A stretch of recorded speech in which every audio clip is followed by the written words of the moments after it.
The true idea of the circulation of money. We see by what has been just now said, how the cultivation of lands, manufactures of all kinds, and all the branches of trade, depend on a mass of capital, or the accumulation of personal property, which, having been at first advanced by the undertakers in each of these different branches, ought to return to them again every year with a regular profit, that is the capital to be again invested, and advanced in the continuation of the same enterprises, and the profits employed for the greater or less subsistence of the undertakers. It is this continued advance and return which constitutes what ought to be called the circulation of money. This useful and fruitful circulation, which animates all the labour of society, which supports all the motion, and is the life of the body politic, and which is with great reason compared to the circulation of the blood in the human body. For if by any disorder in the course of the expenses of the different orders of society, the undertakers cease to draw back their advances with such profit as they have a right to expect, it is evident they will be obliged to reduce their undertakings, that the total of the labour, of the consumption of the fruits of the earth, of the productions, and of the revenue would be equally diminished, that poverty will succeed to riches, and that the common workman, ceasing to find employ, will fall into the deepest misery. 69.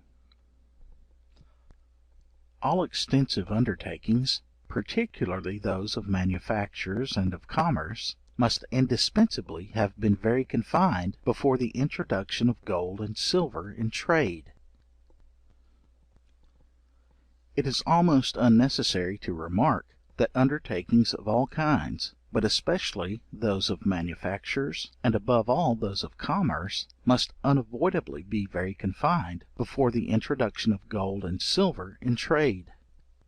since it was almost impossible to accumulate considerable capitals, and yet more difficult to multiply and divide payments so much as is necessary to facilitate and increase the exchanges to that extent which a spirited commerce and circulation require.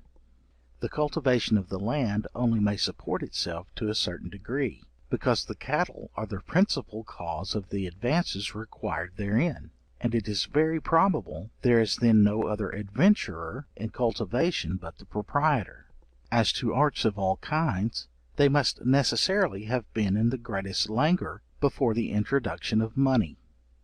They were confined to the coarsest works, for which the proprietors supported the advances by nourishing the workmen, and furnishing them with materials, or they caused them to be made in their own houses by their servants. 70. Capitals being as necessary to all undertakings as labour and industry, the industrious man shares voluntarily the profits of his enterprise with the owner of the capital, who furnishes him the funds he is in need of. Since capitals are the indispensable foundation of all lucrative enterprises, since with money we can furnish means for culture, establish manufactures, and raise a commerce, the profits of which being accumulated and frugally laid up, will become a new capital. Since, in a word, money is the principal means to beget money, those who with industry and the love of labour are destitute of capital, and have not sufficient for the undertaking they wish to embark in, have no difficulty in resolving to give up to the proprietors of such capital or money, who are willing to trust them, a portion of the profits which they are in expectation of gaining over and above their advances.